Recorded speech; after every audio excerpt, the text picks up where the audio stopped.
getting crazy. Rick Hale, new song, new year. How are you? I'm good, man. Happy Mojo Monday.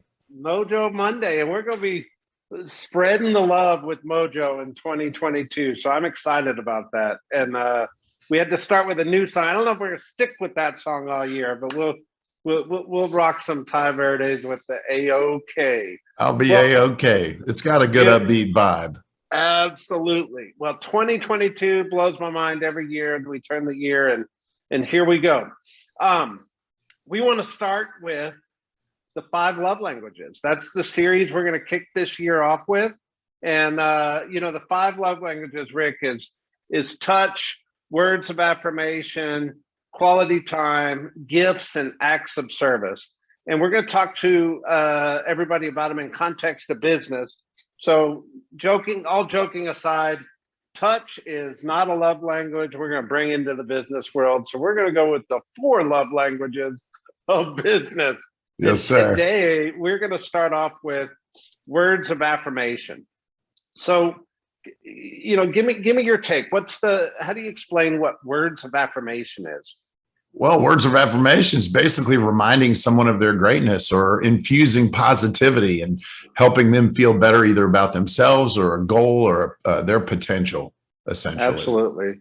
And I think we probably should start with just some context of what is a love language? Like a love language means this is how I experience love, or this is how you experience love, or in a business relationship, this is how I am best communicated with, or this is how you best break through to me. And it's important in communication to understand that it's not how I see it. I got to understand the paradigm of how you see it or how you receive it. And communication's the same way. I could say something, but if you don't hear it the way I want you to hear it, I didn't communicate well. And love languages are very similar in the same way. As if I'm trying to enrich our relationship or speak into you, as you were saying, I need to make sure you receive it the way you choose to receive the best, right? Exactly. And we're all genetically predispositioned for certain things create stimulus differently in you than maybe in me. And, there's the DISC, which is, the drivers are the Ds, the I's are the people, the S's are steady. They like consistency. They like security. And then the C's they like detail and being correct and being exact. Accurate, and so there's an overlay in the love languages that speaks similarly in that different people receive influence differently. And so if you don't speak their language, you may miss the boat completely. And on a personal note, my wife's happens to be personal time. If I come home with flowers and gifts, she's certainly grateful and appreciative. But if I come home and say, hey, I've taken the afternoon off, let's go to the beach or let's go on a long walk or a hike, man, I've just leveled up tenfold because that's her love language. And so you have to be careful thinking that just the things that motivate you may or may not inspire and motivate other people. So being strategic is a big part of this. Well, how do we find out what somebody's love language is? Like outside of just asking you, Rick, what's your love language, right? Yeah. How do you figure it out?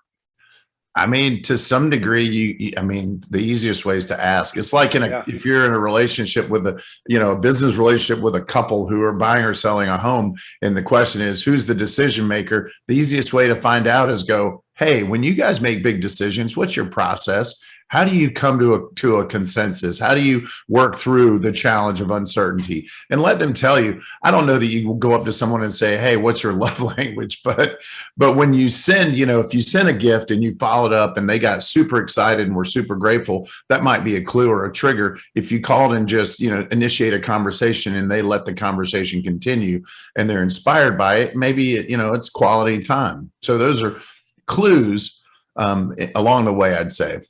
Yeah, absolutely. And I also think the way they respond when you do certain activities tells you a lot, right? 100%. 100%. So at the end of the day, for words of affirmation, which is our topic today, if your love language, or your business language, we could call it, to keep it real. I give you praise, or I give you words of affirmation, and you respond really well to those. That's a big clue to me to say, hey, I need to give Rick more affirmation in our relationship because he responds well to that. And I should take Absolutely. note in it, right? And, just being real, it's not my natural gift to give a lot of praise. It's just not a part of who I am. So I have to be very purposeful about it, right?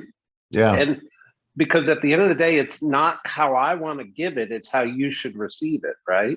Or vice 100%. versa. And it's just important to point that out. So I wrote down on my page, as we were preparing for this, Rick, it's speaking the truth into somebody. Right. And an affirmation obviously has to be a positive and present tense, and all those things that make an affirmation an affirmation. But at the end of the day, I want to give you the truth. And I want to give you the truth in a positive and a present way, so that you respond well to what I'm laying down. And it has to be genuine and sincere, right? Right. Well, 100% has to be sincere, because no one's picking up what you're putting down if it doesn't resonate internally. And, we've talked about it before on, past Mojos, that there are two voices that operate inside our bodies. One is the internal voice, which is that, inside voice about what we can and can't do, or should and shouldn't. And then there's the external voice, which is the one we, speak to the universe and to our friends and our coworkers about where you're going and why, and what you have on your plate and agenda. And so if those two are misaligned, it's difficult to stay the course for very long. And if someone happens to, throw an affirmation at you or a compliment, and your inside voice disagrees with it, it probably won't resonate at the same level as if it was aligned with your own core beliefs. And so doesn't mean that you shouldn't push people with positivity, but at the same time, it has to be believable and sincere. Yeah. What if, heck, I've even had my own inside voice say things to me that I just internally knew weren't sincere. I was just trying to talk myself into something, right? But at the end of the day, it's the words and how we respond to it, right? Absolutely. And sometimes in life, people need to borrow our beliefs. Sometimes they don't. Self-image is a powerful thing. But sometimes we just get caught up in limiting beliefs, and we've talked about those, and I just don't believe it possible. Right. But if somebody needs to borrow my belief in them through words of affirmation to go tackle the task, have at. I'm happy to lend my truth to them, or lend my words to them, so that if that becomes the catalyst to help them live a great life, happily give it, right? And to me, that's what words of affirmation is. 100%. That's a beautiful thing to do, man. You can be the wind beneath their wings. We've all heard that saying before, by simply compelling them to see themselves in slightly better light. And I love Zig Ziglar's quote that back in the day, it said, how do you know when someone needs encouragement? And his answer was, they're breathing. Yeah, so as long as you're delivering it with sincerity and belief that it's true, the odds of it landing somewhere in their psyche is pretty good. It's pretty good. And who knows where you're the tiebreaker or that compelling voice that resonates. I had a college professor once tell me that I was a good writer. And up to that point, I just didn't even occur to me that that was a gift or an asset. And I'm now, in the very final stages of writing a book. And I have to say, man, I'm 56 years old, and I was 19 or 20 when this, second year in college English professor pulled me aside, and I've never forgotten his kind words. And part of it was that I wanted to believe it. And the other piece of it is he was credible enough that I believed him. And I held on to that because it was just that extra little impetus of belief that allowed me to stay the course and be that person and watch the magic happen. I'm not saying this is your love language, but it was certainly a language you needed to hear at that time in your life, right? Right. And the shelf life is unbelievable. I mean, when you think about it. So depending on your expertise and credibility, the things you say, if they're supported by the character that you possess and the trustworthiness they have in you as a valid friend and an advocate for them, you'd be surprised how much shelf life there is when you said earlier about breathing life into somebody's belief around what they could or could do if they really gave it a full swing. 100%.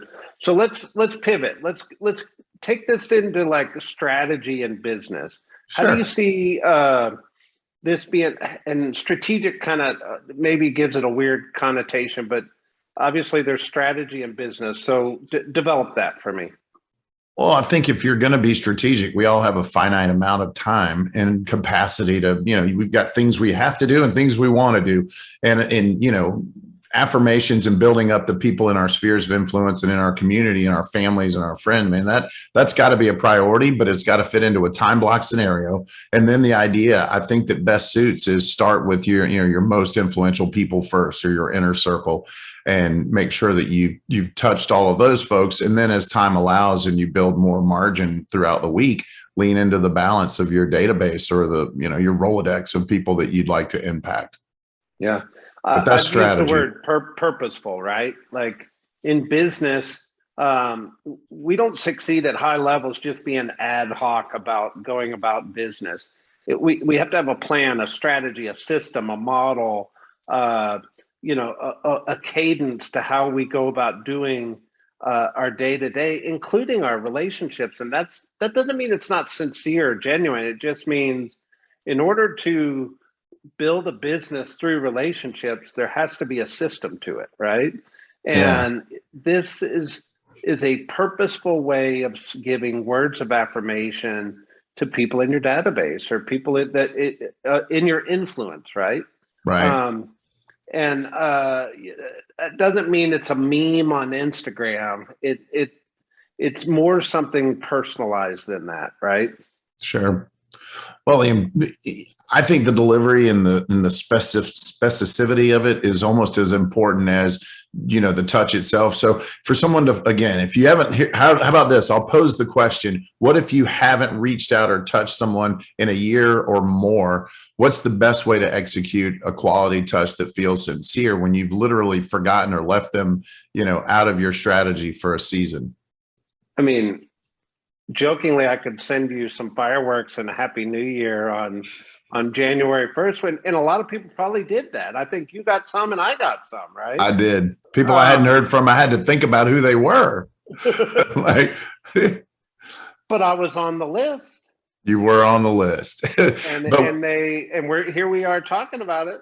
We are, but I will say this: if the personalized message, so if it's been a while, it seems, I think the greater way to attack this would have been to say, "Hey, Rick, sorry, I've been delinquent in staying connected. My apologies. 2021 was a crazy year. I'm excited and I want to reinvigorate and connect with you. Happy New Year," or whatever the message, but personalize it with a name. And then secondarily, just a simple, "Hey, sorry, I haven't been as connected as I want to be." And by the way, the reality is they're probably not sitting around wondering why you haven't reached out to them in a while, holding a resentment or grudge. But that said, the more personalized, the better. Absolutely. And does it have to be face-to-face? Does it have to be on the phone? I don't think so. I think it's whatever delivery method you can create the personalized touch, right? Yeah. So text can be personal. Instagram messaging can be personal if it's personalized with name and context, right? Yeah. Well, and agreed. I also believe that it's important to make sure that you're, again, being very specific in the approach to who it is. For instance, millennial is going to expect and want to be communicated differently than, a retiree. So, high tech may not work well for someone that would really appreciate a phone call or maybe a drop by or lunch or breakfast meeting, depending on where they sit in your sphere. All right. So kicking off the year, relationships are such an important part of just business in general. How do we implement words of affirmation into our process, into our purposeful nature about how we're doing business? Challenge us, Rick. I'd say make it part of your quarterly touch so that everybody gets a touch, that's specific to them. And the key, like you said, is to speak the language that they want to hear. So whether it's a text, an email, a phone call, or a face-to-face, depending again on your prioritization of the 80-20 rule, make sure that you start with your highest priority clients, friends, and inner circle, and then do concentric circles until you've knocked out everybody strategically. Maybe print your entire database and weight them, color code, and then just follow the plan and highlight them when you've created a positive touch. Yeah. I mean, okay, so let's throw the magic number 100 out there. That always tends to be a magic number. How long do you think it'd really take you to give a personal touch to 100 people around words of affirmation? You could easily do it in a week. We're talking 20 a day. I mean, the odds are that your inner circle, which is where you're starting, you probably know something, in their world that you could reach out to and congratulate them or inspire them, or, do a little social snooping right before. It takes about 30 seconds to pull up Facebook and see where they've been on a trip or what they did over the holidays, and maybe start with that. Yeah, 100%. So I think let's just challenge everybody this week around that is implement words of affirmation as a love language or a business language into your business, and go speak truth into people and really start to understand the people in the relationships that make your business thrive, and be able to get specific around which people that is words of affirmation really important to. And you might make a mental note, or you might make a note inside your database, right? Well, absolutely. And mix it up each time. Like second quarter, if you texted last time, send a personal note. And, of the hierarchy of touches, personal note is absolutely one of the best. So make sure, send 3 to 5 personal notes a day and watch your business explode and watch your relationships improve. Yeah. Mojo Monday, my friend. Mojo Monday. Glad to be back. Welcome to 2022.